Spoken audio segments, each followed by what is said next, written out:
مثنوی معنوی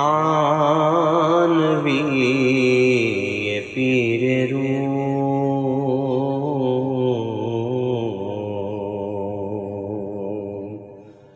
مثنوی معنوی پیر روم،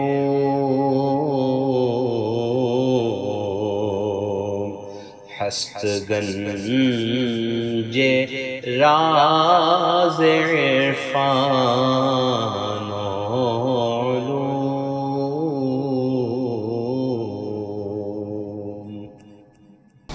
بسم اللہ الرحمن الرحیم، الحمدللہ رب العالمین، والصلاة والسلام علی سیدنا و مولانا محمد سید الاولین والآخرین وعلی آلہ و اصحابہ اجمعین، اما بعد۔ گزشتہ اگلی قوموں کی بربادیوں سے سبق سیکھنے کا تذکرہ ہوا، عبرت حاصل کرنے کا تذکرہ ہوا۔ اس تذکرے کے ساتھ مولانا روم نے بیان کیا کہ اللہ تعالیٰ نے انبیاء کو، اولیاء کو لوگوں کی ہدایت و تبلیغ کے لیے بھیجا۔ وہ لوگ پرانی قوموں کے حالات اور ان کے انجام کی واقعات سنا کر اگلے لوگوں کو خبردار کرتے ہیں۔ تو اگلے لوگوں کا کام یہ ہے کہ ان کی قدر کریں، انبیاء اولیاء کی قدر کریں، ان سے اکتساب فیض کریں، اپنی بھلائی کا جو راستہ جو انہوں نے سامنے ہمارے لایا ہے اس پر چلیں اور اپنی بھلائی حاصل کریں۔ لیکن جن کی قسمت خراب ہوتی ہے ان کا طریقہ کار کچھ الگ ہوتا ہے۔ اب یہاں پر ان لوگوں کا ذکر مولانا روم فرما رہے ہیں جو انبیاء کرام اور اولیاء اعظام کے وجود کی وجہ سے، ان کے وجود کی شکل میں جو اللہ تعالیٰ نے ان کو نعمت دی ہے، وہ اس نعمت کے ناشکرے ہیں اور خود پرست ہیں۔ خود کو جو بہتر سمجھ میں آیا وہی کرنا چاہتے ہیں زندگی میں، کسی کو بڑا ماننا نہیں چاہتے۔ جب تک آپ کسی کو بڑا مانیں گے نہیں، جب تک اسٹوڈنٹ کسی ٹیچر کو ٹیچر نہیں مانے گا، تب تک وہ کچھ سیکھ نہیں سکتا۔ تو کسی کو بڑا ماننے کے لیے، اس سے سیکھ حاصل کرنے کے لیے، اس سے کچھ سیکھنے کے لیے اس کو بڑا ماننا اور تسلیم کرنا ضروری ہوتا ہے۔ لیکن یہ لوگ جو خود کے عیبوں میں ہیں، خود کی زندگی خود طریقے سے گزار رہے ہیں اور اسی کو صحیح سمجھ رہے ہیں، یہ لوگ ہمیشہ اللہ کے ان نیک بندوں سے نالاں ہی رہے ہیں۔ ان لوگوں کا حال آج بیان کیا جا رہا ہے۔ ہرچ زیشاں گفت از عیب و گناہ، وز دلے چوں سنگو وز جانے سیاہ۔ ان لوگوں کے عیب اور ان لوگوں کے گناہوں کا جو کچھ ذکر کیا گیا ہے کہ وہ اس طرح کے لوگ ہیں کہ ان کے گناہوں اور ان کے عیوب کی وجہ سے، ان کی خرابیوں کی وجہ سے ان کے دل پتھر جیسے ہو گئے ہیں۔ سیاہ باطن، اتنا ہو گیا ہے ان کا باطن خراب کہ اب اچھی بات ان کے اوپر اثر ہی نہیں کرتی۔ آپ کتنا بھی ان کو اچھی بات بتا لو، کوئی اثر ان کے اوپر ہونے والا نہیں۔ جیسے ایک آدمی ہوتا ہے جو دنیا والوں کی باتوں کو اہمیت دیتا ہے، اللہ والوں کی باتوں کو نظر انداز کر دیتا ہے، اور ایک آدمی وہ ہوتا ہے جو اللہ والوں کی باتوں کو اہمیت دیتا ہے، دنیا والوں کی باتوں کو نظر انداز کر دیتا ہے۔ اب ان دونوں کے درمیان جو فرق ہے وہ سمجھا رہے ہیں۔ یہ وہ لوگ ہیں جو اہل اللہ کی باتوں کو نظر انداز کرتے ہیں اور ساری توجہ ان کی دنیا اور دنیا والوں پر ہوتی ہے۔ اللہ والوں کی باتوں کا کوئی اثر ہی نہیں ہوتا، سنتے بھی ہیں، ان کے کان میں کوئی بات جاتی بھی ہے تو صرف سنتے ہیں، کوئی اثر قبول نہیں کرتے، بالکل لائٹ لیتے ہیں۔ دراصل آپ کہتے ہیں کہ یہ اس لیے ہوتا ہے کیونکہ ان کا باطن خراب ہو گیا ہے، ان کا دل پتھر ہو گیا ہے۔ وس سبک داری فرما ہائے او، وس فراغت از غم فردائے او۔ اللہ تعالیٰ کے احکام کو انہوں نے پس پشت ڈال دیا ہے، ان کے پاس ان احکام کی کوئی حقیقت نہیں ہے۔ اللہ تعالیٰ نے جو احکام دیے ہیں وہ بالکل کونے میں کر دیے گئے ہیں، اس کی کوئی اہمیت ان کے پاس نہیں ہے، اور قیامت کے حوالے سے مکمل طور پر بے فکری میں مبتلا ہے۔ ذرا برابر بھی خوف نہیں ہے، مریں گے تو کیا ہوگا، دنیا میں اگر کچھ نہیں کمائیں گے تو اس زندگی میں جانے کے بعد جو ابد الآباد ہے وہاں پر ان کا کیا بنے گا، کوئی فکر نہیں ہے۔ بس بے فکری کی زندگی گزار رہے ہیں، اپنے بیوی، اپنے بچے، اپنا مال دولت، گاڑی بنگلہ، بس اسی میں ان کی پوری زندگی ہو کے رہ گئی ہے۔ وز ہوس وز عشق ای دنیا دوں چوں زنا مر نفس را بودن زبوں. یہ دنیا دوں کہتے ہیں بالکل جس کی کوئی ویلیو نہیں ہے، چھوٹی کمینی دنیا. اس دنیا کے عشق میں مبتلا ہیں اور اس دنیا کی ہوس ان کے اوپر سوار ہے. بس دنیا حاصل کرو. جو دنیا میں جتنا زیادہ کمایا وہ سمجھتے ہیں کہ اس کی زندگی اتنی بڑی کامیاب ہے. یہی ان کی زندگی کا مقصد ہے. اچھا کماؤ، اچھا جیو، اچھا کھاؤ، اچھا پہنو، اچھا رہو، بس. یعنی یہ لوگ نفس کے فرما بردار ہو چکے ہیں، مکمل طور پر نفس کے تابع. نفس ان کا جو کہتا جا رہا ہے وہ ایک خادم، ایک نوکر، ایک چاکر کی طرح اس نفس کی خدمت بجا لا رہے ہیں. عورتوں میں ذرا زیادہ ہوتا ہے یہ. چوں زنا مر نفس را بودن زبوں، عورتوں کی طرح نفس کے فرما بردار ہیں. عورتوں کی طرح اس لیے آپ کہہ رہے ہیں کہ نفس کی فرما برداری میں مردوں کے بنسبت عورتیں زیادہ ہوتی ہیں. تو مرد حضرات بھی عورتوں کے راستے پر چل رہے ہیں. وہاں فرار از نکتہائے ناسہاں وہاں رمیدن از لقائے صالحاں. جب نصیحت کرنے والے اہل اللہ ان کو کوئی نصیحت کرتے ہیں تو ایسے بھاگتے ہیں کہ جیسے کہ ان نصیحتوں سے ان کا کوئی واسطہ ہی نہیں ہے، سننا بھی نہیں چاہتے. اچھا بولنے والا، اچھی بات بتانے والا جب کوئی بات ان کے سامنے کہتا ہے تو کچھ تو لوگ ایسے ہوتے ہیں وہ بڑے عجیب و غریب نظروں سے دیکھتے ہیں. اب شروع ہو گیا ان کا لیکچر، اب لگ پڑتے سمجھانے کے لیے یہ صحیح وہ غلط، یہ حرام یہ حلال، اب شروع ہو جاتے ہیں. اس طرح سے کہتے ہیں. یا اگر زبان سے نہ بھی کہتے ہیں تو ان کا طرز عمل ویسی ہوتا ہے، زبان سے نہیں نکالتے لیکن ان کا نفس اندر ہی اندر ان کو یہی بول رہا ہوتا ہے. یہ اب شروع ہو گیا ان کا، اب یہ حلال یہ حرام یہ مکروہ شروع ہو گیا. یہ فتوے دینا شروع ہو جاتے ہیں، اس طرح کی باتیں کرتے ہیں اور کسی طرح وہاں سے بھاگ جانا چاہتے ہیں. ایسا بولنے والوں سے سننا ہی گوارا نہیں ہے ان کو، اچھے لوگوں کے ساتھ بیٹھنا ہی گوارا نہیں ہے ان کو. اپنے جیسے خراب لوگوں کے ساتھ 2 گھنٹے بیٹھنا ان کو کوئی بار نہیں ہے. اور اللہ والوں کے ساتھ 10 منٹ بھی ان کا دل اکتا جاتا ہے، بیزار ہو جاتے ہیں. یہ سب نفس کی خباثت اور باطنی گندگی کا نتیجہ ہے. با دل و با اہل دل بیگانگی با شہاں تصویر اور روبہ شانگی. یہ خاص علامت ہے ان کی. دل اور اہل دل ان سے بالکل بیگانگی ہے، ان کو اجنبیت ہے، کوئی انست نہیں ہے، کوئی دوستی یا کوئی قربت والا جو احساس ہے وہ کچھ نہیں ہے. ریپلجن یہ ہے ان کو. اور جاتے کس کے پاس ہیں؟ بادشاہوں، ذی حشمت، اہل زر، اہل مرتبہ، بادشاہ، سیاستدان، ان لوگوں کے پیچھے پیچھے بھاگتے رہتے ہیں. وہ آتے ہیں تو فوری چلے جاتے ہیں، جاتے ہیں ان کے بازو بیٹھتے ہیں، ان سے بات کرتے ہیں، ان کے ساتھ فوٹو کھنچاتے ہیں اور فوری شان کے ساتھ فوٹو پوسٹ بھی کرتے ہیں. میں ان کے ساتھ ہوں. اور یہ اس لیے ہوتا ہے کہ ان سے ان کو کوئی دلچسپی نہیں ہوتی، بلکہ یہ صرف اپنا کام نکالنے کی فراق میں ہوتے ہیں. وہ مکاری ہوتی ہے طبیعت کی. ان کے ساتھ مل کے رہو، اپنے کام بنیں گے. ان کے ساتھ دوستی رکھو، اپنے سارے مسائل حل ہوں گے. اس لیے ان کے ساتھ دوستی قائم رکھتے ہیں، ورنہ ان سے بھی ان کو کوئی ہمدردی نہیں ہوتی. غرض کے لوگ ہیں. سیر چشمہ را گدا پنداشتن وز حسد شاں خفیہ دشمن داشتن. جو اہل قناعت ہوتے ہیں، ایسے لوگ اللہ کے نیک بندے جو کم روزی میں، کم کمائی میں اپنی زندگی بسر کر کے اسی میں خوش رہتے ہیں.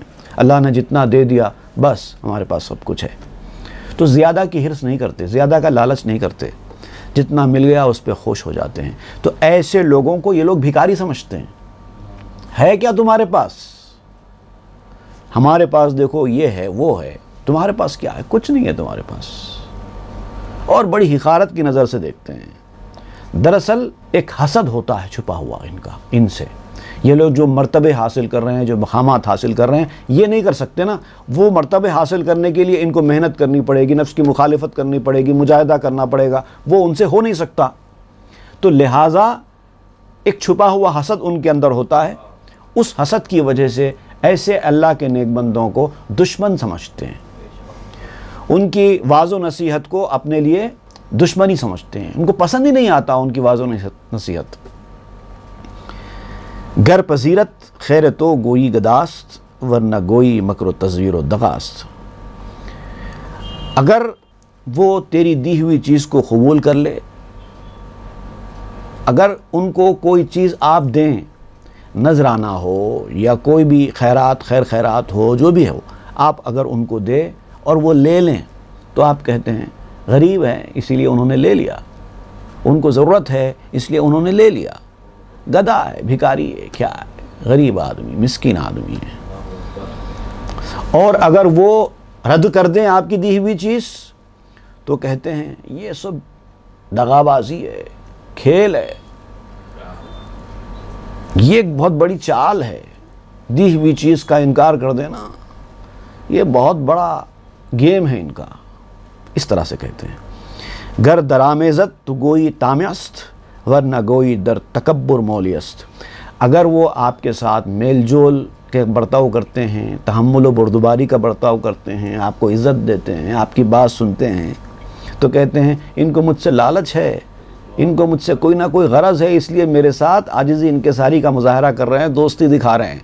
یہ لالچی لوگ ہیں، میرے پیچھے پیچھے آ رہے ہیں نا، لالچی لوگ ہیں۔ یہ نہیں دیکھتے کہ وہ ان کی عاجزی، انکساری، دوستی اور محبت کا اثر ہے، وہ جو آپ کو اہمیت دے رہے ہیں، ورنہ ان کے دل میں آپ کی کوئی اہمیت نہیں ہے۔ یہ ان کی ظاہری شرافت ہے، باطنی شرافت ہے، اخلاق ہے، جو یہ آپ کو اہمیت دے رہے ہیں، تو آپ سمجھتے ہیں کہ یہ لالچ کی وجہ سے پیچھے پیچھے پھر رہے ہیں، چاپلوسی کر رہے ہیں۔ اور اگر یہ آپ کو لائٹ لے لیں، آپ کی طرف کوئی توجہ نہ کریں، اہل ثروت کو بالکل اہمیت نہ دیں، تو یہ لوگ کہنے لگتے ہیں، تکبر والے لوگ ہیں، اپنے آپ کو کچھ سمجھتے ہیں، اسی لیے نہیں آ رہے ہیں۔ گر تحمل کرد گوئی عاجزست در غیور آمد تو گوئی گرپزست۔ تحمل و بردباری کرتے ہیں، آپ کو اہمیت دیتے ہیں تو تعریف کرتے ہیں، آپ عاجز مزاج انسان ہے، ڈاؤن ٹو ارتھ نیچر کا آدمی ہے۔ میں نے بہت سارے لوگوں کو دیکھا بھی ہے، جب کوئی کسی کے سامنے جھکتا ہے تو کہتے ہیں بڑا اچھا انسان ہے بھائی۔ کیوں اچھا انسان ہے؟ کیونکہ وہ آپ کے سامنے جھکتا ہے، اور اگر وہ آپ کے سامنے نہ جھکے تو غیرت مندی کا مظاہرہ کرے، کوئی غرض نہ رکھے آپ سے، تو کیا کہتے ہیں؟ تکبر ہے، اس لیے نہیں جھکتا۔ دراصل اس کا تکبر نہیں ہے، دراصل یہ آپ کے نفس کا تکبر ہے، آپ کے نفس کی خباثت ہے۔ آپ کے سامنے جو جھکے وہ اچھا آدمی، آپ کے سامنے جو نہ جھکے وہ خراب آدمی، اس کا مطلب اصل خراب آدمی تو آپ ہیں۔ یا منافق وار عذراری کے من ماندام در نفقہ فرزند و زن۔ جب اچھی محفلوں میں بلایا جاتا ہے کہ آؤ اچھی محفلیں ہو رہی ہیں، روحانیت کی باتیں کریں گے، اللہ رسول کی باتیں کریں گے، تو کوئی نہ کوئی عذر، کوئی نہ کوئی ریزن، کوئی نہ کوئی ہیلہ آپ کے پاس تیار ہوتا ہے۔ کیا کروں، فرصت نہیں ہو رہی ہے، ٹائم ملا تو آتا تھا، دل تو چاہتا ہے کہ آؤں لیکن کیا کروں، میری ذمہ داریاں ہیں، میں بیوی بچوں کے اخراجات سنبھالنا ہے مجھے، میں نہیں دیکھا تو میرا گھر کون دیکھے گا، میرا کاروبار کون دیکھے گا، ایسی محفلوں میں آ کے بیٹھ جاؤں تو میری زندگی کا کیا ہوگا۔ یہ ساری ہیلے ہوتے ہیں ان کے۔ نئے مرا پرواہ سر خاریدن است نئے مرا پرواہ دین ورزیدن است۔ مجھے سر کھجانے کی فرصت نہیں ہے، I don't have leisure to scratch my head۔ کیا کروں بھائی، فرصت ہی نہیں ہے، فرصت ملے گا تو آؤں گا۔ ان بے وقوفوں کو یہ نہیں پتا کہ فرصت نہیں ہے کب کہا جاتا ہے۔ جب کوئی ٹاپ موسٹ پرائرٹی کا کام ہوتا ہے تو اس کام کے لیے کوئی بھی سمجھدار آدمی فرصت نہیں کہتا۔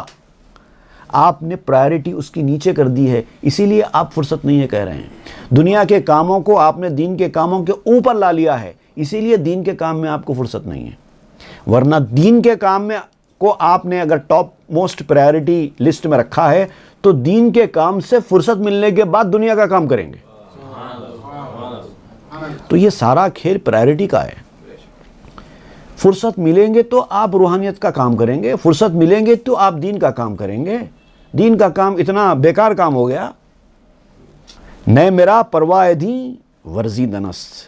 میرے لیے کوئی موقع ہی نہیں ہے بھائی یہ دین کے کاموں میں لگنے کا، یہ کلٹیویشن کا، ورزیدن کہتے ہیں کلٹیویشن کو، آخرت کی کھیتی کا کلٹیویشن کرنا۔ ٹائم ہی نہیں ہے، کیا کروں، ٹائم ملا تو کروں گا۔ تو آپ بتانا یہ چاہتے ہیں کہ اس کو مقدم رکھو، اس سے ٹائم ملا تو وہ کام کرو، ایسا ہونا چاہیے، کیونکہ یہ پرائرٹی والا کام ہے۔ اے فلاں مارا بہمت یاددار، تا شویم از اولیاء پایا نکار، اے فلاں شخص ہمیں بھی دعا میں یاد رکھ تاکہ انجام کار ہمارا بھی اولیاء میں ہو جائے۔ اب یہ لوگ ایسا کہتے ہیں، جب ان کو بلایا جاتا ہے تو آتے نہیں ہیں، کہتے ہیں تم جاؤ بھائی، ذرا ہم کو بھی دعا میں یاد رکھ لو، بس اس سے زیادہ ہم کو کچھ نہیں ہو سکتا، اللہ ہم کو بھی اولیاء میں شامل کر لے، دعا کر لو۔ یہ لوگ سمجھتے ہیں کہ ہر چیز صرف دعا کرنے سے ہو جاتی ہے۔ جانے والوں کو کہتے ہیں کہ بھئی ہم سے عبادت ریاضت ہوتی نہیں ہے، ہم سے یہ دین کا کام تو ہوتا نہیں ہے، آپ کر لو، ہمیں بھی دعا میں یاد رکھ لو۔ ای سخن ہم نے ز درد و سوز گفت، خواب نہ کے حرز گفت و باز خفت۔ یہ بات بھی جو کہہ رہے ہیں لوگ کہ ہم کو بھی دعاؤں میں یاد رکھ لو تاکہ اللہ تعالی ہمارا بھی اولیاء میں شمار کر لے، یہ بات بھی یہ لوگ درد اور سوز سے نہیں کہتے، صرف بات ٹالنے کے لیے کہتے ہیں۔ بالکل ان کا کہنا ایسا ہی ہے جیسے کوئی آدمی نیند میں بڑبڑاتا ہے۔ ایک آدمی نیند سے اٹھے حالت نیند میں اور کچھ بڑبڑائے اور سو جائے تو اس کے بولنے کی کیا ویلیو ہے؟ بس ایسے ہی معاملہ ہوتا ہے ان لوگوں کا، ان کا یہ بولنا بھی دعاؤں میں یاد رکھیے نیند میں بڑبڑانے کی طرح ہے۔ ہیچ چارہ نیست از قوت عیال، از بن دنداں کنم کسب حلال۔ کیا کریں بھائی، بال بچوں کی فکر ہے، روزی روٹی کا کام ہے، دنیاوی معاملات بھی ضروری ہے، ہم کو اس سے چھٹکارا ہی نہیں ہے، بڑی محنت سے حلال کی روزی ہی کماتا ہوں بھائی، یہ بھی تو عبادت ہے نا، حلال روزی کمانا بھی، بس اسی میں لگا ہوا ہوں، اس طرح کی باتیں کرتے ہیں۔ تو اس پر مولانا روم فرماتے ہیں چہ حلالے کشتِ زہل زلال، غیر خونے تو نمی بینم حلال۔ حلال حلال کیا کرتا ہے ارے بے وقوف، تو خود گمراہیوں میں ہے، میں تو تیرے خون کے سوا کسی کو حلال نہیں سمجھتا، تو نے اپنی ذمہ داریوں کو فراموش کر دیا ہے۔ اللہ تعالیٰ نے تجھے پیدا کس لیے کیا تھا، تو اسی کو نظر انداز کرتا ہے اور پھر حلال کی بات کرتا ہے۔ اللہ تعالیٰ نے کیا فرمایا قرآن مجید میں، وَمَا خَلَقْتُ الْجِنَّ وَالْإِنسَ إِلَّا لِيَعْبُدُونَ، ہم نے انسانوں اور جنوں کو صرف اسی لیے پیدا کیا ہے کہ وہ ہماری عبادت اطاعت گزاری فرما برداری میں لگ جائیں۔ تو نے اپنی اصل ذمہ داری کو تو فراموش کر دیا ہے، پھر حلال کی بات کرتا ہے۔ تجھ جیسے آدمی کا تو خون حلال ہو جانا چاہیے۔ از خدا چارست شو از قوت نے، چار آستز دین وز طاغوت نے۔ خدا سے چھٹکارا ہے، روزی سے نہیں ہے۔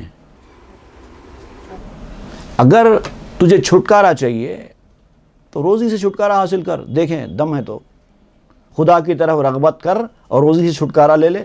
لیکن تو کیا کرتا ہے، روزی کی طرف رغبت کرتا ہے، خدا سے چھٹکارا حاصل کرتا ہے۔ دین سے چھٹکارا ہے تجھے، شیطان سے نہیں ہے۔ شیطان کی تو اطاعت گزاری فرما برداری پوری کر رہا ہے، اللہ رسول کی اطاعت گزاری فرما برداری کرنے کے لیے تیرے پاس وقت نہیں ہے۔ اے کہ صبرت نیست از دنیا دوں، صبر چوں داری ز نعم الماہدوں۔ اے وہ شخص کہ تجھے دنیا کے بغیر صبر نہیں ہے، دنیا ملے تو بس تیری کامیابی ہے، نہ ملے تو بے صبرا ہو جاتا ہے۔ دنیا کے بغیر، اس کمینی دنیا کے بغیر تجھے صبر نہیں ہے۔ تجھے اس کے بغیر صبر ہے جس نے زمین کے بارے میں فرمایا نعم الماہدون، ہم بہترین فرش بچھانے والے ہیں۔ یہ قرآن مجید کی آیت سورہ الذاریات کی ہے، آیت نمبر 47 سے آیت نمبر 48 تک اللہ تعالیٰ نے فرمایا وَالسَّمَاءَ بَنَيْنَاهَا بِأَيْدٍ وَإِنَّا لَمُوسِعُونَ وَالْأَرْضَ فَرَشْنَاهَا فَنِعْمَ الْمَاهِدُونَ۔ آسمان کا ذکر کرتے ہوئے اللہ تعالیٰ نے فرمایا تھا ہم نے آسمان کو بنایا اور ہم بہترین وسعت دینے والے ہیں، پھیلا دیا آسمان کو، اور زمین کو ہم نے بچھایا اور ہم بہترین فرش بچھانے والے ہیں۔ تو یہ جو بہترین فرش بچھانے والا ہے اس کے بغیر تو تجھے صبر ہو رہا ہے، فرش کے بغیر تجھے صبر نہیں ہو رہا ہے۔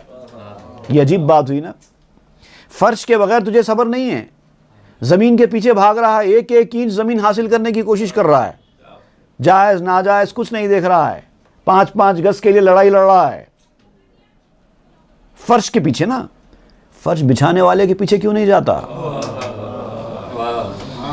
اے کہ صبرت نیست از ناز و نعیم، صبر چون داری از اللہ کریم۔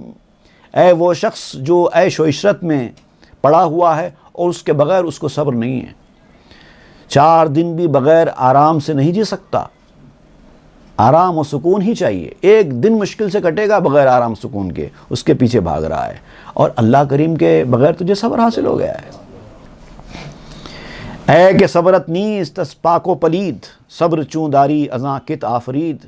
اے وہ شخص پاکی اور ناپاکی اس کے پیچھے ضرور جاتا ہے، صاف ستھرا میل کچیل اس کے پیچھے ضرور جاتا ہے، ذرا میلے کپڑے ہو جائیں تو پہنتا نہیں ہے، اس کے پیچھے، اس کے بغیر تجھے صبر نہیں ہے، اور جس نے تجھے پیدا کیا اس کے بغیر تجھے صبر آ گیا ہے۔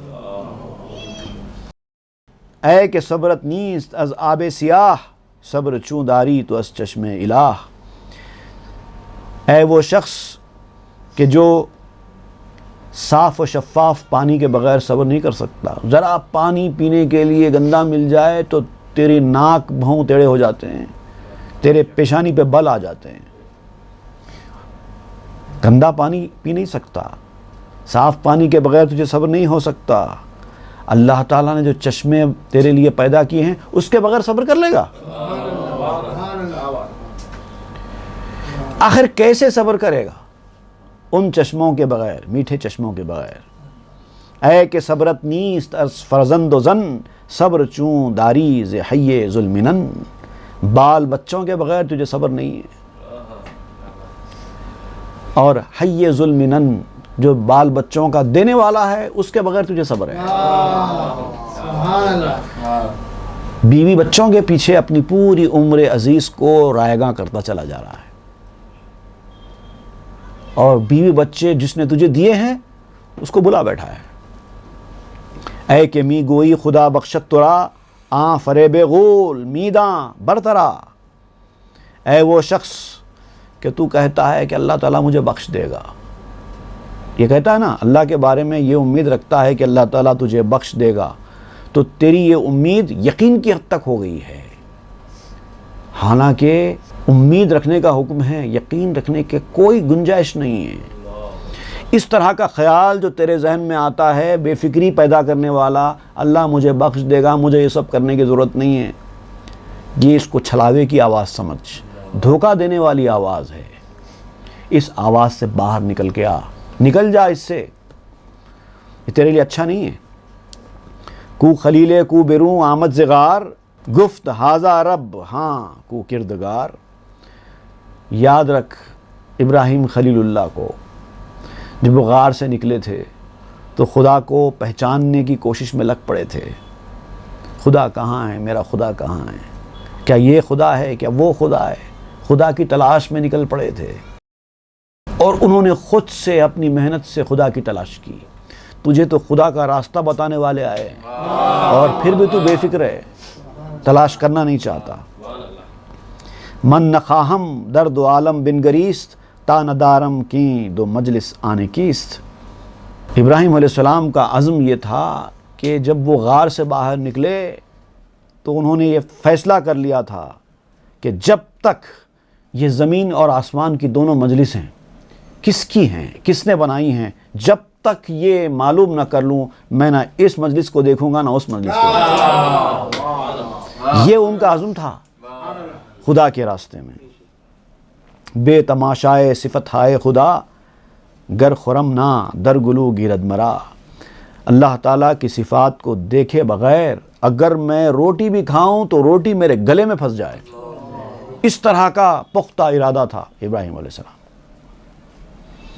چوں گوارد لقمہ بے دیدار او، بے تماشائے گلو گلزار او۔ اس کے دیدار کے بغیر میں لقمہ کیسے گوارا کر سکتا ہوں، اس کے گلو گلزار کو دیکھے بغیر میں کیسے جی سکتا ہوں۔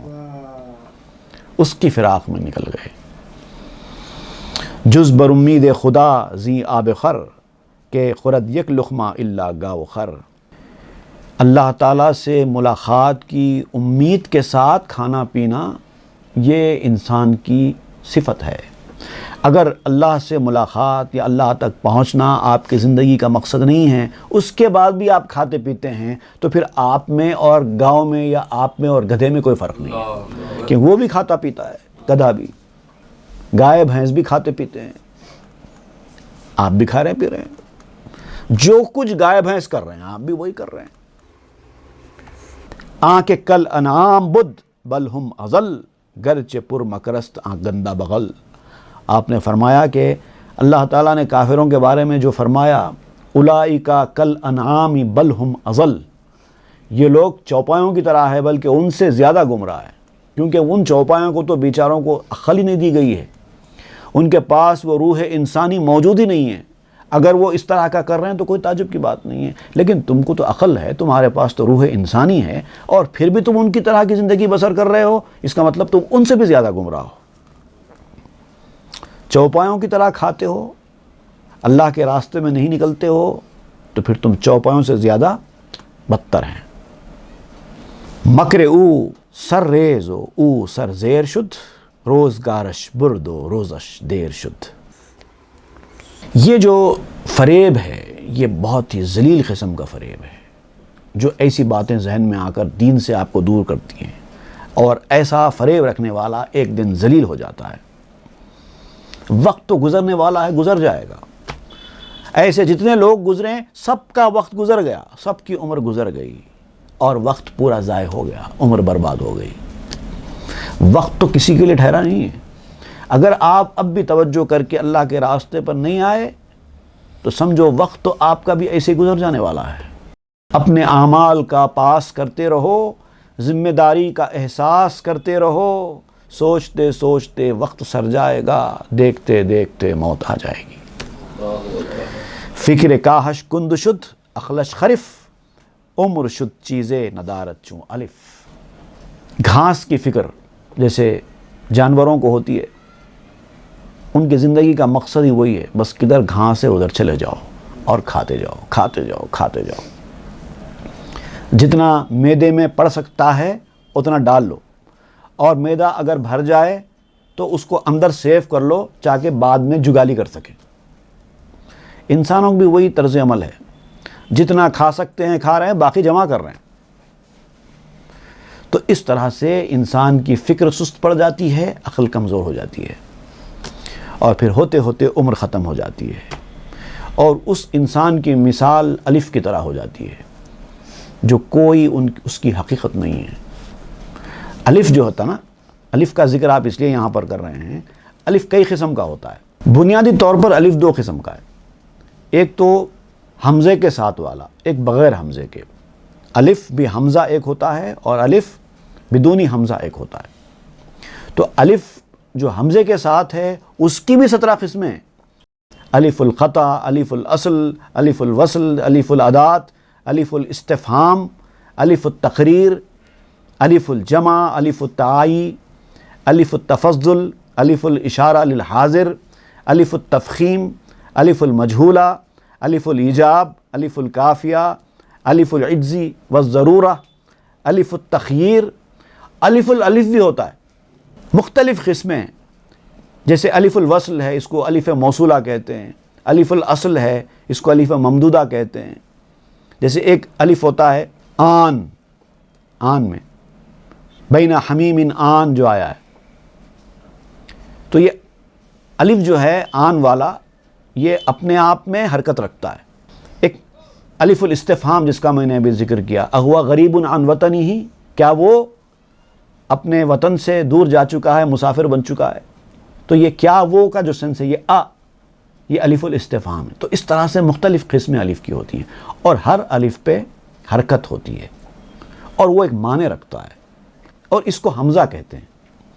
عام زبان میں اس کو الف بھی حمزہ کہتے ہیں یا حمزہ کہتے ہیں، لیکن جس الف کا ذکر یہاں پر مولانا روم فرما رہے ہیں وہ الف بدونی حمزہ ہے، اس کا کوئی رول نہیں ہے عربی میں۔ جیسے کہ کھاؤ اور پیو کہنا ہے، کل وشرب کہتے ہیں، کھا اور پی، لیکن جب اس کو جمع بنایا جاتا ہے کلو وشربو، آپ دیکھیں کہ کلو میں کاف لام واو کے بعد ایک الف لکھا جاتا ہے، پڑھتے نہیں ہیں اس کا کوئی رول نہیں ہے، کاف لام واو بس یہی ہے اصل وہ، لیکن بعد میں ایک الف لکھا جاتا ہے، وہ ایک طریقہ کار ہے، اس کا کوئی رول نہیں ہے۔ وہ چیزیں دیگر جیسے کہتے ہیں نا، جیسے چیزیں ندارت، جیسے آپ نے مولانا روم نے فرمایا، وہ لکھا تو جاتا ہے لیکن اس کا کوئی رول عبارت میں نہیں ہوتا۔ تو آپ اس کا ذکر یہاں پر کر رہے ہیں، جس کی فکر سست پڑ گئی، جس کی عقل کمزور ہو گئی، جو دین سے دور ہو گیا، کچھ نہیں کمایا، عمر ختم ہو گئی، برباد ہو گئی، اس کی مثال اس الف کی طرح ہے جو کوئی ویلیو نہیں رہی اس کی۔ الف کا ذکر نکلتے ہوئے ایک بہت اچھی بات یاد آ گئی، آپ کو سنا دیتا ہوں۔ ایک بہت مشہور قصیدہ ہے عربی زبان میں، شیخ عمر القاہری رحمہ اللہ کا لکھا ہوا۔ عام طور پر لوگ اس قصیدے کا نام الف الالف کہتے ہیں، لیکن وہ الف الالف نہیں ہے، الف الالف ہے۔ وہ بڑا بلیغ قصیدہ ہے، وہ بڑا کمال کا قصیدہ لکھا گیا ہے۔ الف الالف نظام مدح علی العالی عال، اول السطور بسم اللہ بدأ القال قال، اس طرح سے شروع ہوتا ہے۔ تو چونکہ یہ الف الالف الف سے شروع ہو رہا ہے تو اس لیے اس کا نام ہی قصیدے کا الف الالف رکھ دیا گیا ہے، لیکن یہاں پر یہ الف الالف الگ ہے، یہ الف الالف الگ ہے۔ اونچے می گوید دری اندیش ام، ای ہمز دستان ای نفسست ہم، وہ جو کہتا ہے کہ میں فکر مند ہوں، مجھے بھی فکر ہے، میں بھی کچھ کرنا چاہتا ہوں لیکن کرتا کچھ بھی نہیں ہے، تو آپ کہتے ہیں یہ ایسا کہنا بھی اس کے نفس کی مکاری ہے۔ میں بھی کچھ کرنا چاہتا ہوں، میں بھی کچھ کروں گا، ذرا یہ کام مجھے کر لینے دو، یہ ہو گیا تو پھر میں بھی یہ چھوڑ کر ادھر آ جاؤں گا، یہ سب باتیں نفس کی مکاری ہے۔ وانچ می گوید غفور است و رحیم، نیست آجز ہیلے نفس لئیم، اور وہ جو کہتا ہے اللہ بڑا غفور و رحیم ہے، وہ بخشنے والا، مہربان، رحم کرنے والا ہے، اللہ تعالیٰ میرے گناہوں کو بھی بخش دے گا، اللہ تعالیٰ مجھے بھی نواز دے گا، اس طرح سے جو باتیں کرتا ہے، بات تو صحیح ہے لیکن یہ باتیں نفس کے ہیلے کے سوا کچھ نہیں ہے۔ نفس ان پاکیزہ کلمات کو ہیلے کے طور پر استعمال کر کے انسان کو گمراہ کر رہا ہے۔ اے زغم مردہ کہ دست از ناتہیست، چون غفور است و رحیمی ترس چیست، آپ کہتے ہیں اگر تجھے اللہ کے صفات کے اوپر اتنا بھروسہ ہے کہ اللہ تعالیٰ غفور و رحیم ہے، تجھے بخش دے گا، تجھ پر رحم کر دے گا، اور تو اسی اللہ کی شان کی وجہ سے بدعمالیوں کے راستے پر ہے، دنیا میں کچھ کرتا نہیں ہے، اگر تجھے اللہ کے صفات پر اتنا بھروسہ ہے تو اللہ کی دیگر صفات بھی ہیں، رزق دینے والا، اس کے اوپر بھی بھروسہ کر، پھر روزی روٹی کے پیچھے کیوں بھاگتا ہے؟ ہاتھ میں روٹی نہیں ہے، پیسہ نہیں ہے تو پریشان کیوں ہیں؟ یہ کہہ دے اللہ رزق دینے والا ہے، اس کی مرضی، جتنا دے دے، نہ دے نہ دے، ایسا کہ پھر جب وہ غفور رحیم ہے، جب وہ رزاق ہے، جب وہ شفا دینے والا ہے تو شفا پر بھی اسی پر بھروسہ کر، روزی کے معاملے میں بھی اسی پر بھروسہ کر، ادھر تیرا بھروسہ کہاں چلا جاتا ہے؟ اس کا مطلب یہ ہے کہ یہ نفس کی مکاری ہے جو تجھے گمراہ کرنے کے لیے نفس استعمال کر رہا ہے۔ اب اس کے بعد آپ ایک حکایت بیان کریں گے، ایک بوڑھے شخص کا ایک ڈاکٹر سے ملاقات کر کے اپنی بیماریوں کی شکایت کرنا، اور پھر وہ ڈاکٹر جو طبیب ہے وہ اس کو اس بیماریوں کی شکایت کے بعد جواب دیتا ہے۔ تو وہ شکایت کیا ہے، جواب کیا ہے، انشاءاللہ وہ ہم آئندہ کے درس میں پڑھیں گے۔ وصلی اللہ تعالی علی خیر خلقہ سیدنا محمد وآلہ واصحابہ اجمعین والحمد للہ رب العالمین۔ مثنوی معنوی پیر روم،